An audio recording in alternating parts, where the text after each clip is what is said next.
शिर्क करते हैं, और जो ज़कात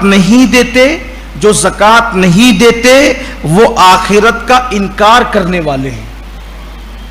यहां पर ज़कात की अहमियत भी पता चली कि जो ज़कात न दे गोया वो आखिरत के मुनकिर हैं, गोया वो आखिरत का इनकार कर रहे हैं।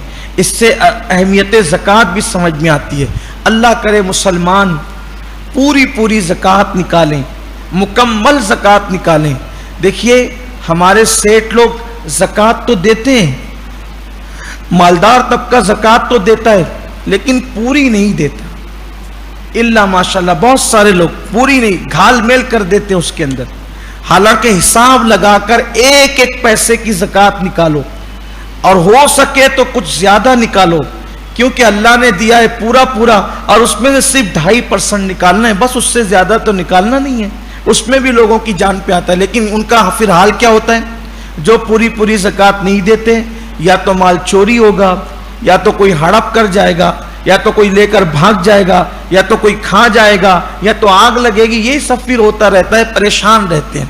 इसलिए मुसलमान, जो भी मुसलमान खुश दिली के साथ पूरी ज़कात निकाल दे, इंशाअल्लाह तबारक व तआला उसका माल न जलेगा न डूबेगा, वो अल्लाह के किले में महफूज होगा। यहाँ मुझे एक छोटा सा वाक़या याद आता है। एक मर्तबा ऐसा हुआ कि एक मार्केट में आग लग गई, कपड़ों की मार्केट में आग लग गई। जब कपड़ों की मार्केट में आग लगी तो किसी ने आकर जो साहिब दुकान थे उनसे कहा कि कपड़ों की मार्केट में आग लग गई है। उन्होंने कहा रात का वक्त अब करें तो क्या करें। बहरहाल उन्होंने कहा कि ठीक है, सुबह देखा जाएगा। सारे लोग दौड़ते भागते मार्केट पहुंचे, लेकिन ये सुबह कह करके सो गए।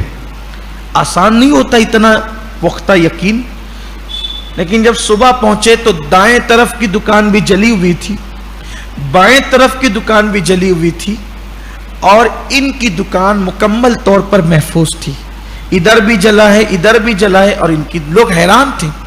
जब ये तशरीफ लाए तो लोगों ने कहा हैरत है, और आप अब सुबह आए हैं जबकि सब जल चुका है। तो उन्होंने कहा मेरे नबी का फरमान है कि जब तुम अपनी पूरी ज़कात दे दोगे तो तुम्हारा माल अल्लाह के किले में महफूज हो जाएगा, न पानी में डूबेगा, न वो जलेगा, न उसको कोई लेके भाग सकेगा। तो कहा मैंने पूरी ज़कात अल्हम्दुलिल्लाह अदा कर दी थी। मुझे अपने नबी के फरमान पर यकीन है कि सबकी जल सकती है, लेकिन जो ज़कात दी हुई है उसको कोई आग जला नहीं सकती। अरे जब ज़कात देने वाले को जहन्नम की आग नहीं जला सकती, तो जिस माल की ज़कात अदा कर दी गई उसको दुनिया की आग कैसे जला सकती है? तो ये यकीन भी होना चाहिए। ज़कात का निज़ाम इतना खूबसूरत निज़ाम है कि अगर मुसलमान अपनी ज़कात सही तौर पे अदा करें तो कोई मुसलमान गरीब नहीं बचेगा। मेरे आका अलैहिस्सलातु व तस्लीम ने फरमाया कि मेरी उम्मत पर एक वक्त ऐसा आएगा कि लोग ज़कात की रकम लेकर के चलेंगे और यमन से मदीने तक या मदीने से यमन तक जाएंगे, लेकिन उनको कोई ऐसा गरीब नजर नहीं आएगा कि जो ज़कात लेने के काबिल हो। और ये दौर सैयदना फारूक आज़म के दौर में आया। ज़कात का ऐसा सिस्टम और निज़ाम कायम किया फारूक आज़म रदी अल्लाह तआला सहाबा किराम ने कि कोई गरीब नहीं रह गया था। आपको हैरत होगी इस बात पर कि मुसलमानों की हुकूमत में अल्लाह अकबर ये निज़ाम और सिस्टम था कि ना चोर नज़र आते थे और ना ही भिखारी नज़र आते थे। खुद तारीख में मौजूद है, हिंदुस्तान की तारीख में मौजूद है। अब कहाँ तक मौर्रिख ने जो है वो इंसाफ किया मुझे नहीं पता। मौर्रिखीन लिखते हैं कि शाहजहां के दौर में हिंदुस्तान में अंग्रेज़ों ने एक वफ्द भेजा कि जाओ ज़रा हिंदुस्तान के हालात का जायज़ा लो कि हिंदुस्तान के हालात क्या है।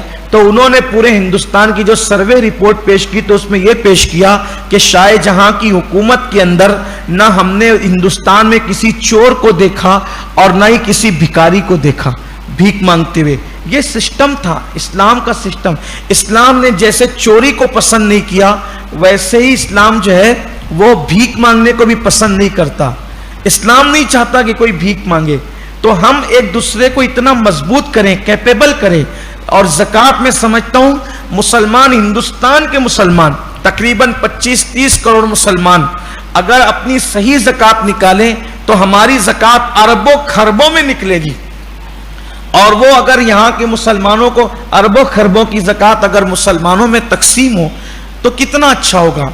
अब मैं कहता हूँ कि एक आसान सिस्टम है कि हर अमीर सिर्फ अपने रिश्तेदारों को मालदार बनाने का प्लान कर ले कि मेरे रिश्तेदारों को मैंने कैपेबल करना है। आप देखिए चंद सालों के अंदर निज़ाम बदलेगा, लेकिन ऐसा नहीं होता। लोग निकालते भी नहीं सही तौर पे। जो निकालते हैं वो कितना बांटते हैं पता है? 50-50 रुपया बांटते, 100-100 रुपया बांटते। ये है लोगों का ज़कात निकालने का अंदाज। और बहुत से तो ऐसे भी हैं कि वो कहेंगे अरे चलो यार अभी सेट नहीं है, ये अभी लॉकडाउन के अय्याम में ईद बाद देखेंगे, और ईद बाद जो देखेंगे तो फिर दूसरे रमज़ान शरीफ तक तौफीक, ज़कात का नाम ना लेने की तौफीक है ना ज़कात का नाम सुनने की तौफीक है। ये हालात। और क्यों भाई, क्यों सेट नहीं? हालात ख़राब हैं।